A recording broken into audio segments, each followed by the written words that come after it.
আমার মসজিদে ছোট্ট বাচ্চা আসে, ছোট্ট একটা বাচ্চা। আমার মসজিদে অনেক বাচ্চা, ছোট্ট ছোট্ট বাচ্চা অনেক। ধরেন সকালবেলা কমসে কম 150 বাচ্চা থাকে, ছোট ছোট বাচ্চা। ছোট্ট একটা বাচ্চা আজকে কয়েকদিন ধরে আমার পাশে নামাজ পড়ে। ছেলেটা মুখটা ঢাকে, মাথাটা ঢাকে, মোজা পরে, সুন্দর ট্রাউজার পরে, হাতে একটা টর্চ লাইটটা রাখে, এরপরে সুন্নত আদায় করে চুপ করে বসে থাকে, একটু একটু আমার দিকে তাকায়। আমি তার গালটা ধরলাম, এত খুশি হয়ে গেছে ছেলেটা। আমি ছোট্ট বাচ্চার গালটা ধরে আমি অনুভব করলাম এই বাচ্চাটা ওই বাচ্চা না, এই বাচ্চাটা আল্লাহকে সন্তুষ্ট করার জন্য মাকে ডেকে ডেকে আগে ঘুম থেকে উঠে যায়, আগে ঘুম থেকে উঠে যায়।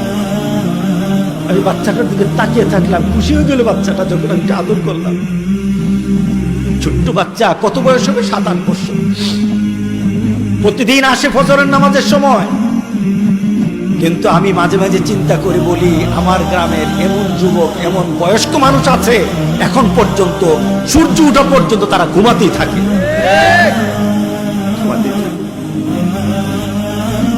ওই শিশু বাচ্চাটা তার বন্ধুদেরকে নিয়ে, ওই পানিয়া রূপের ছেলেটা তার বন্ধুদেরকে নিয়ে ডেকে ডেকে মসজিদে আনে।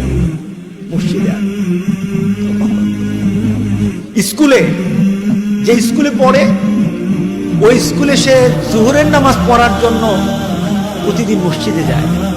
টিচার তাকে নিষেধ করল, আসতে দিল না।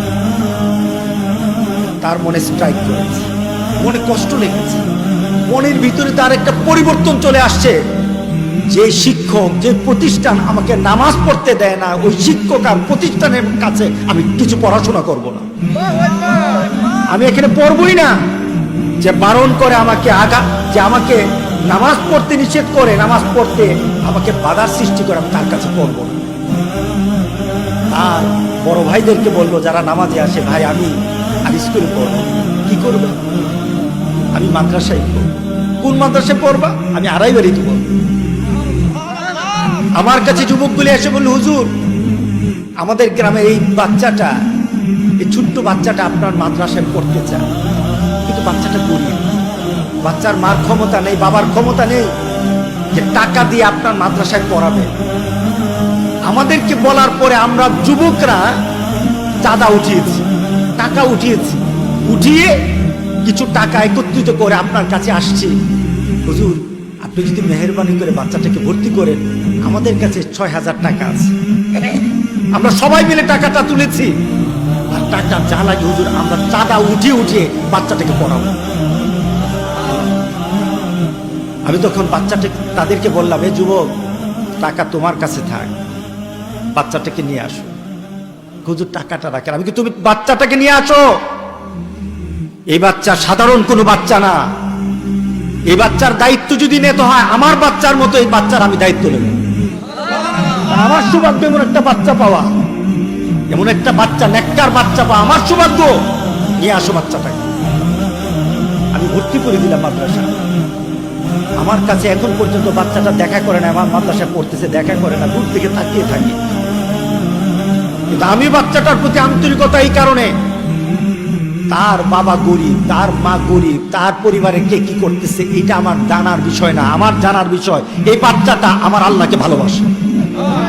কথা ঠিক আছে কিনা বলো?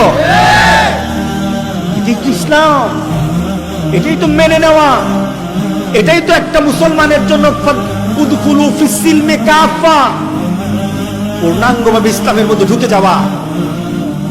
আজকে আমাদের যুবকগুলি নামাজ পড়ে না, মোবাইল ছাড়া কিছু বুঝে না।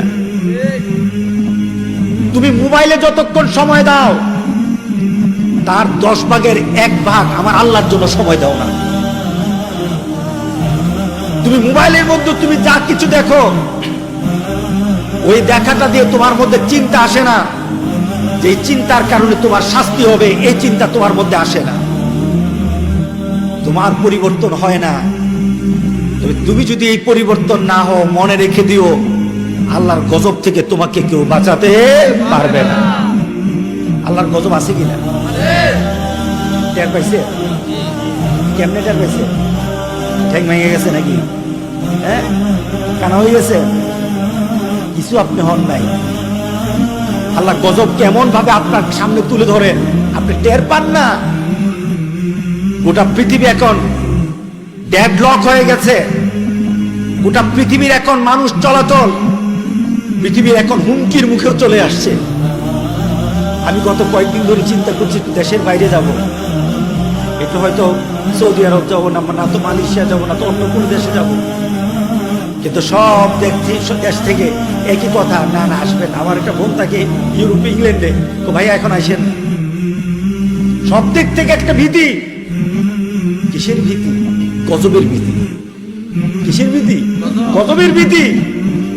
আপনার ভিতরে যদি চিন্তা চলে আসে, এই গজব তো আসে এয়ারপোর্ট দিয়ে, এয়ারপোর্ট বন্ধ, গজব ঢুকবে না। গজব এয়ারপোর্ট দিয়ে আসে না, গজব আকাশ দিয়ে আসে। আমাদেরকে চিন্তা করা দরকার।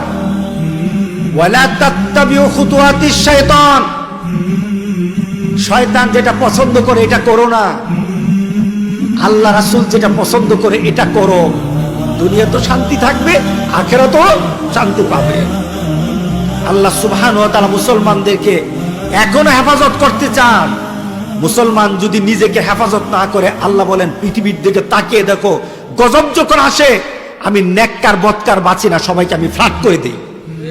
কথা ঠিক আছে কিনা বলেন? গজব থেকে বাঁচতে হবে কিনা বলেন?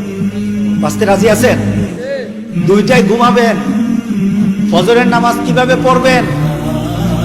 আপনার ভিতরে যদি ফজরের নামাজের আকর্ষণ থাকে, গোটা পৃথিবীর কেউ আপনাকে ঠেকাতে পারবে না, ঠিক না?